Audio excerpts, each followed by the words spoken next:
లోనప్పరా సూపర్గా జరిగిందా? మోసం జరిగింది ఫాదర్. ఏం చెప్తున్నా? అలా ఇవాళే జరగలేదు ఫాదర్. అది జరగకపోవడం పెద్ద విషయం కాదు ఫాదర్. మా నాన్న కూడా ఇలాగే అవస్థపడ్డారు. రాజు అవుదాం అనుకున్న ఆయన సైనికుడిగా మిగిలి చనిపోయారు. ఊహ తెలిసిన రోజు నుంచే ఇవన్నీ అలవాటైపోయాయి ఫాదర్. 10-15 సంవత్సరాల క్రితమే నేను ఇవన్నీ చూసేశాను ఫాదర్. మళ్ళీ ప్రారంభించినప్పుడు గెలవాలి అనే ఆలోచన వచ్చింది. అది కూడా ఇప్పుడు పోయింది ఫాదర్. రా కూర్చో. వద్దు. కూర్చోరా. ఎక్కడికి? నేను పెద్దాపురం అమ్మగారి తద్దినానికి వెళ్ళా. ఇవాళ చర్చిలో యానివర్సరీ సెలబ్రేషన్స్ కదా, అక్కడి దాకా వెళ్ళి వద్దాంరా. నీ మనసుకు ప్రశాంతత వస్తుంది. అక్కడ చాలా రకాల డ్రామాలు జరుగుతున్నాయి. నువ్వు రారా. నేను ఇంటికి వెళ్తాను ఫాదర్. నువ్వు ఎక్కి కూర్చో లోనప్పరా. మీ అక్క చెల్లెళ్ళు చర్చిలోనే ఉన్నారు. ముందు వచ్చి కూర్చోరా.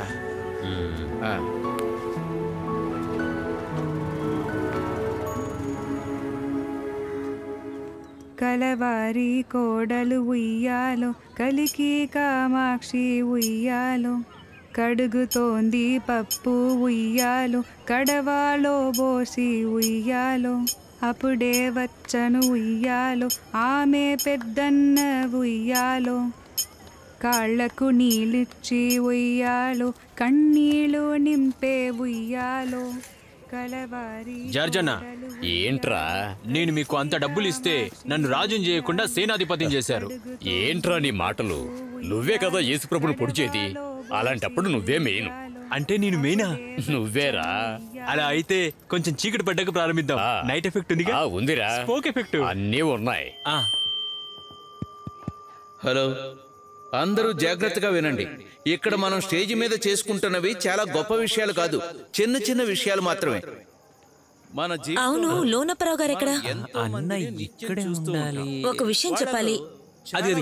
అక్కడున్నాడు. మనం కొంతమందిని చేసే వాటిని చూసే వాళ్లను మనం చప్పట్లు కొట్టి వాళ్లను ప్రోత్సహిస్తే గనుక రెక్కలు విచ్చుకున్న పక్షిలా ఆకాశంలోకి ఎగురుతారు. అలాగే గొప్ప గొప్ప వాళ్ళంతా పుడుతూ ఉంటారు.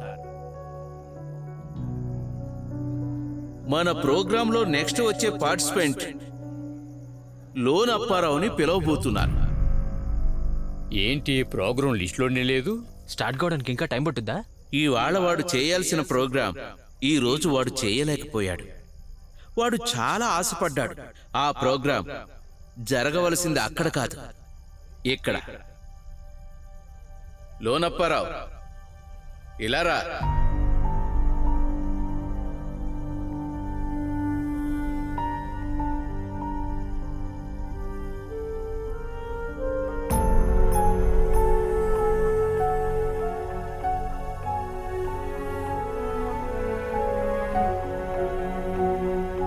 వీడిప్పుడు ఏం చేయడానికి స్టేజ్ మీదకి వెళ్తున్నాడు? మనల్ని అవమానించడానికేమో. అదేగా.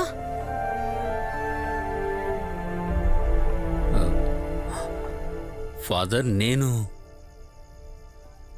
నువ్వు రాజువో సేనాధిపతివో ఆ దేవుడే నిర్ణయిస్తాడు. వెళ్ళు.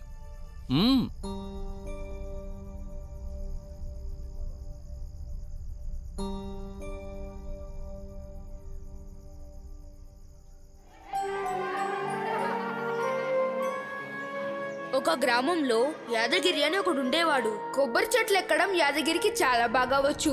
అధికారం కోసం ఎగేసుకుంటూ వచ్చిన వాళ్లే ఇజ్రాయిల్స్. వాళ్ళు మెల్లగా ఒక్కొక్క మెట్టు ఎక్కుతూ వచ్చి బాగా డెవలప్ అయ్యారు.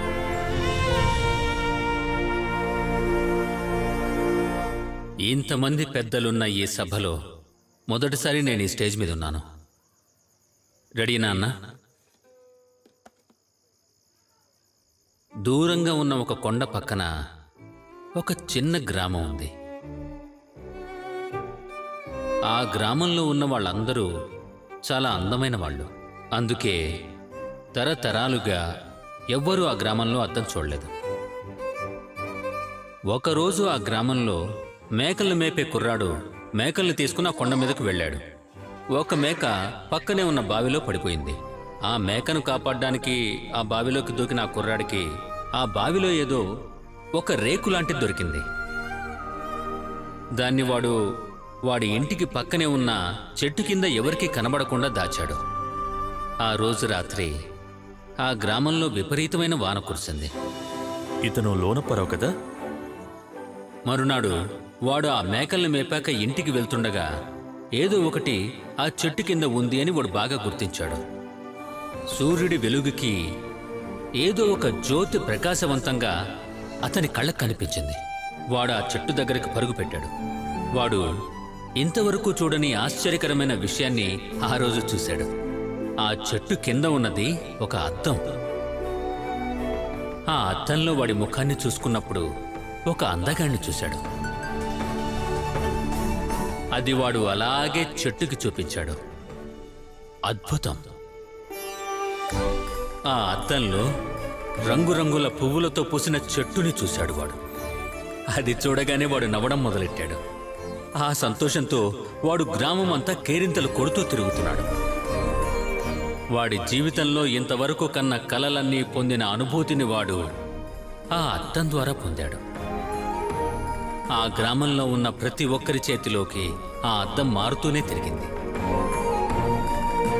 అతని స్నేహితుడు, స్నేహితురాలు, సోదరుడు, సోదరి, భార్య, భర్త, అమ్మ, నాన్న, కొడుకు, కూతురు ఇలా అందరూ ఆ అద్దంలో తమ అందాన్ని చూసుకొని సంతోషించారు. కానీ ఒకే ఒక్క బామ్మగారు మాత్రం ఆ అద్దాన్ని చూడలేదు. ఆవిడ బంధింపబడ్డ ఒక గదిలోనే ఉన్నారు. ఆ ఇంటి ముందుకు ఆ పిల్లాడు వచ్చి నిలబడి ఆ బామ్మగారిని గట్టిగా పిలిచాడు. అప్పుడు తలుపు తెరుచుకొని ఆ బామ్మగారు బయటకు వచ్చారు. ఆవిడ ఎప్పుడు తను కన్న కలల్ని మూసిపెట్టడానికే ప్రయత్నం చేశారు. ఆవిడ ఆ అద్దం ముందుకు మెల్లమెల్లగా వచ్చారు. ఆ అద్దాన్ని ఆవిడ చూసి చాలాసేపు ఏడ్చారు.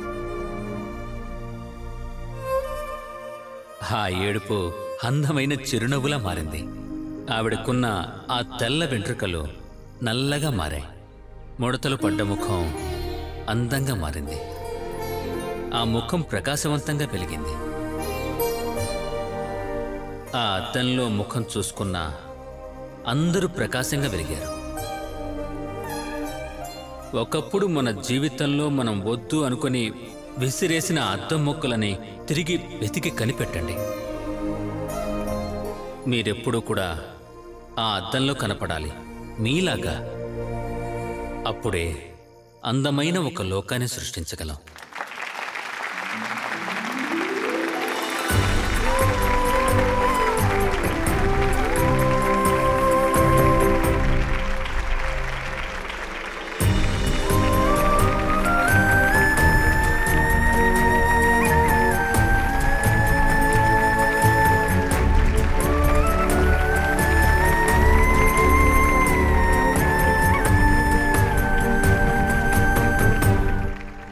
లోనప్పారావు అంటే అర్థమేంటో తెలుసా? God blessed man. వెళ్ళిరా.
ఈరోజు మార్చి 20 world oral story telling day.